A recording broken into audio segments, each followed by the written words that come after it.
Qui se souvient du mois de février 2011 en Syrie? Personne. Les Syriens eux-mêmes l'ont peut-être oublié. Février 2011, c'était l'hiver, la vie sous un régime autoritaire, mais une vie paisible pour qui acceptait de baisser les chines en marchant dans les rues de Damas, Raqqa ou Deir ez-Zor, ville tapissée de portraits géants de Bachar al-Assad. Le pays était en paix. La révolte, la violence, c'était à la télévision, ce que certains nommaient le printemps arabe, formulation naïve de ce qui allait devenir le chaos. À l'époque, l'information, c'était le départ de Ben Ali en Tunisie au mois de janvier, de l'Égyptien Hosni Moubarak en février, c'était la réunion du Conseil de sécurité de l'ONU décrétant des sanctions contre la Libye de Kadhafi, qui faisait acte d'une violence disproportionnée contre sa population. En Syrie, c'était calme, il ne se passait pas grand-chose, les communautés coexistaient, les religions, les particularismes régionaux.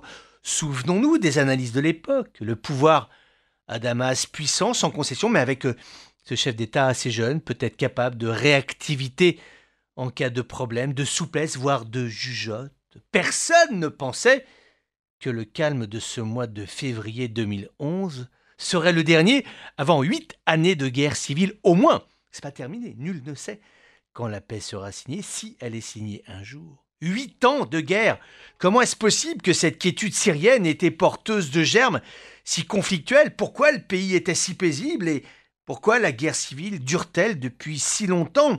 Les éléments déclencheurs, nous les connaissons, les premières manifestations populaires dans la ville de Deraa, la police secrète de Bachar al-Assad répondant avec une violence inouïe, démesurée, l'ouverture des prisons, la remise en liberté des djihadistes qui ont couru dans les rangs de l'opposition pour s'y enquister, permettre à Damas de dénoncer le péril radical. La ficelle était énorme, grossière, mais elle a fonctionné. Ce qui ne répond toujours pas à la question, pourquoi?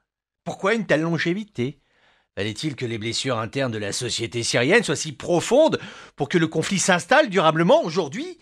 Ce mois de février 2011 n'est plus qu'un lointain souvenir, loin, très loin derrière toutes ces tombes, ces stèles, ces fosses communes, ces trous creusés à la va-vite, toutes ces vies enfouies dans les terres de Syrie, toutes ces vies qui ignoraient il y a 8 ans qu'en ce mois de février 2011, le diable était à leur porte.